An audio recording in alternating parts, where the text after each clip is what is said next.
नमस्कार बच्चों, जीजे सीनियर सेकेंडरी स्कूल की डिजिटल क्लास में मैं संदीप आपका स्वागत करता हूं।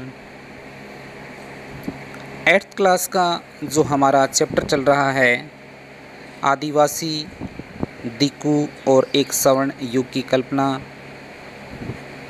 हम जो है इस लेसन में निबंधात्मक प्रश्न है वो रीड कर रहे हैं। पहले वाले वीडियो में हमने 2 प्रश्न है वो रीड किए थे। नेक्स्ट प्रश्न है हमारा आज का, नए वन कानून क्या थे? उन्होंने किस प्रकार आदिवासी तथा अंग्रेजी सरकार दोनों के लिए समस्या उत्पन्न कर दी थी? नए वन कानून क्या थे और इस वन कानून ने आदिवासियों के लिए और अंग्रेजी सरकार दोनों के लिए जो है समस्या पैदा कर दी थी। वो समस्याएं क्या थी वो हम इसमें पढ़ेंगे। अंग्रेज़ों ने अपनी समस्या का समाधान है वो किस प्रकार किया वो भी हम जानेंगे। आदिवासियों का जीवन जंगलों से जुड़ा हुआ था। आदिवासियों का जीवन है जंगलों में रहते थे तो जंगलों से जुड़ा हुआ था, परंतु अंग्रेज़ों ने नए वन कानून लागू करके उनके लिए समस्या उत्पन्न कर दी थी। वन कानून, अंग्रेज़ों ने नए वन कानूनों के अनुसार सभी वनों पर अपना नियंत्रण स्थापित कर लिया। नए वन कानून के अनुसार अंग्रेज़ों ने क्या किया कि जो वन थे उन पर उन्होंने अपना खुद का नियंत्रण स्थापित कर लिया और उन्हें राज्य की संपत्ति घोषित कर दी, यानी जंगल को राज्य की संपत्ति है वो घोषित कर दी। कुछ वनों को आरक्षित वन घोषित कर दिया। आरक्षित का मतलब वो वन थे जहाँ से अंग्रेज़ ही केवल जो है लकड़ी है, फल फूल है, जो भी चीज़ें थी वन से वो अंग्रेज ही इकट्ठा कर सकते थे, दूसरे जो आदिवासी थे उनको वहाँ से हटा दिया था। तो कुछ वनों को आरक्षित वन भी घोषित कर दिया था। ये ऐसे वन थे जिन्होंने अंग्रेज़ों की ज़रूरतों के लिए इमारती लकड़ी पैदा होती थी इन वनों में, और इन वनों में लोगों को स्वतंत्र रूप से घूमने, घुमंतू खेती करने, फल इकट्ठा करने या पशुओं का शिकार करने की यहाँ पर उनको अनुमति नहीं थी। इसलिए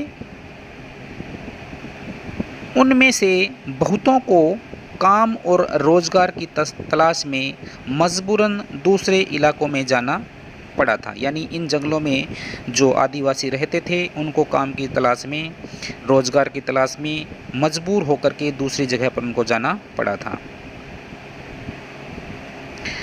आदिवासियों के लिए ये वन कानून है वो समस्या कैसे थी?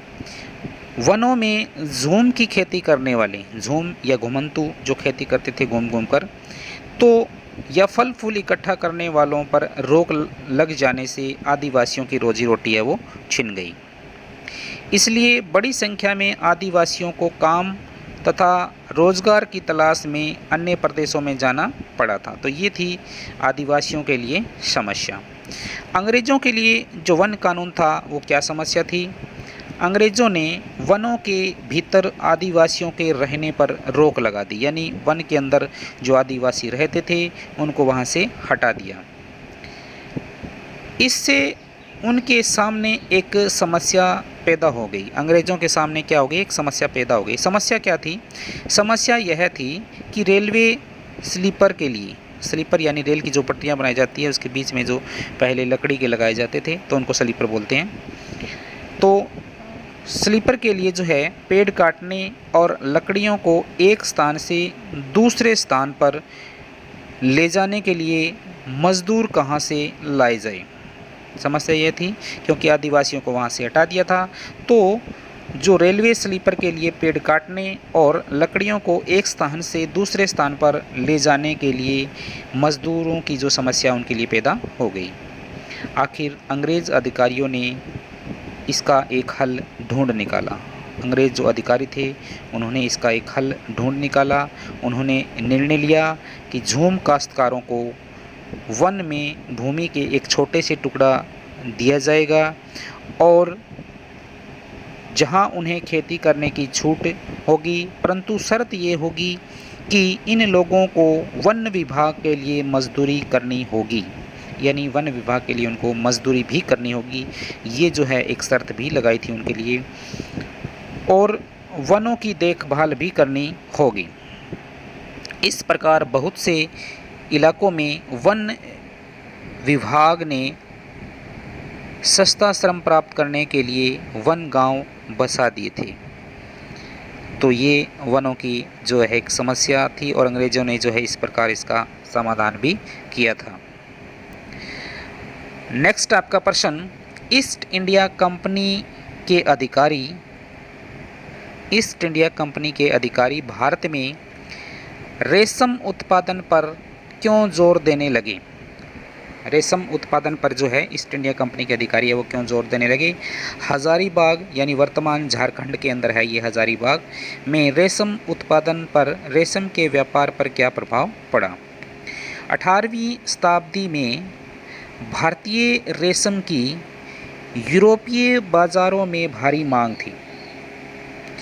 18वीं शताब्दी में भारतीय रेशम की यूरोपीय बाज़ारों में भारी मांग थी। भारतीय रेशम की अच्छी गुणवत्ता सभी को आकर्षित करती थी, यानी जो रेशमी कपड़ा था वो इतनी अच्छा था कि सभी लोग उसकी ओर अट्रैक्टिव हो रहे थे। फलस्वरूप भारत का निर्यात तेज़ी से बढ़ रहा था। निर्यात का मतलब होता है बाहर भेजना, आयात का मतलब होता है बाहर से मंगवाना, और निर्यात का मतलब होता है बाहर भेजना। तो इस प्रकार जो है भारत में निर्यात है वो तेज़ी से बढ़ रहा था, यानी माल है वो तेज़ी से बाहर जा रहा था। जैसे जैसे बाजार फैला, ईस्ट इंडिया कंपनी के अधिकारी इस मांग को पूरा करने के लिए रेशम के उत्पादन पर जोर देने लगे थे। हजारीबाग के रेशम उत्पादकों पर रेशम के व्यापार का प्रभाव।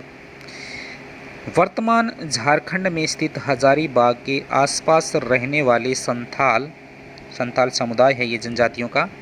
तो संथाल लोगों जो है रेशम के कीड़े पालते थे।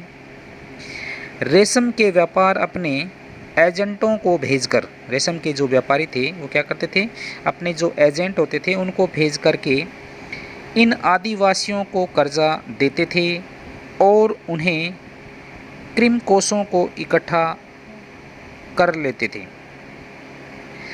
1000 कृमिकोशों के लिए 3-4 रुपये दिए जाते थे। 1000 कृमिकोशों के लिए 3 या 4 रुपये दिया जाता था। इकट्ठे किए गए कृमिकोशों को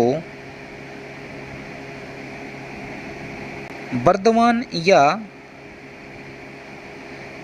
गया भेज दिया जाता था। कौन सी जगह पर? जो इकट्ठा किया गया कृमिकोश था उनको बर्दवान या गया जगह का नाम है, वहाँ पर भेज दिया जाता था और वहाँ उन्हें 5 गुना मूल्य पर बेच दिया जाता था। यानी जो 3 रुपये का ख़रीदा है तो वो 15 रुपये का, और 4 रुपये का ख़रीदा है तो वो 20 रुपये में, यानी 5 गुना मूल्य पर बेच दिया जाता था। इस प्रकार निर्यातकों और रेशम उत्पादकों के बीच कड़ी का काम करने वाले बिचौलियों को खूब मुनाफा हो रहा था, परंतु रेशम उत्पादकों को बहुत ही कम लाभ मिलता था। फलस्वरूप बहुत से आदिवासी समुदाय बाजार और व्यापारियों को अपना सबसे बड़ा शत्रु मानने लगे थे। तो आज के लिए इतना ही। Thank you, have a good day.